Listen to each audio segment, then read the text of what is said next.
हुकूमत तरफां जजनि जे ख़त ते जांच कमीशन जोड़ण जो ऐलान। वज़ीर आज़म शहबाज शरीफ जी चीफ जस्टिस काज़ी फैज़ी सां जी मुलाक़ात। कानून वारे वफ़ाक़ी वज़ीर आज़म नज़ीर तारड़ ऐं अटॉर्नी जनरल जी भी मुलाक़ात में शिरकत। इस्लामाबाद हाई कोर्ट जे जजनि जी ख़दशनि ते गौर वीचार। आज़म नज़ीर तारड़ जो चवणु आहे त इस्लामाबाद हाई कोर्ट जे जजनि जे ख़त ते जांच कमीशन जोड़ी वेंदी। मामलो सुभाणे वफ़ाक़ी काबीना अॻियां बि उथारियो वेंदो। वज़ीर आज़म वाज़े कयो आहे त अदलिया जी आज़ादी ते कंहिं बि क़िस्म जी सौदेबाज़ी न कई वेंदी। इलेक्शन कमीशन केपी में मख़सूस सीटनि ते औरत मेंबरनि खां कसम न खणाइण ते सेनेट जी चूंड मुलतवी करे छॾी। इलेक्शन कमीशन पंहिंजे ऑर्डर में चयो आहे त औरत मेंबरनि खे कसम न खणाइण ताईं केपी में सेनेट जी चूंड न थींदी।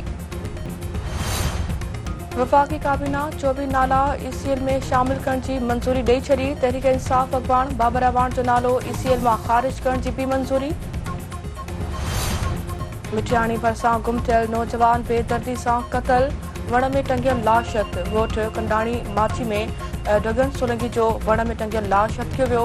मक़तूल नौजवान जे वालिद जो चवणु आहे त संदसि नौजवान पुट खे बेदर्दी सां क़तल करे वॾो ज़ुल्म कयो वियो आहे। मामले जी जांच करे इंसाफ़ कयो वञे।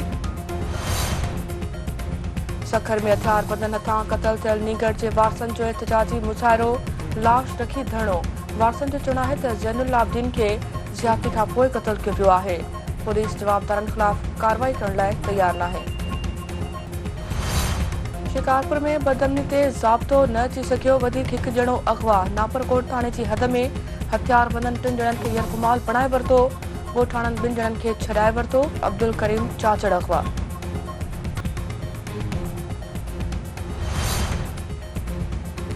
पाक फौज जी निगरानी हेठि काकोल अकेडमी में क़ौमी क्रिकेट टीम जी तरबियती कैंप शुरू।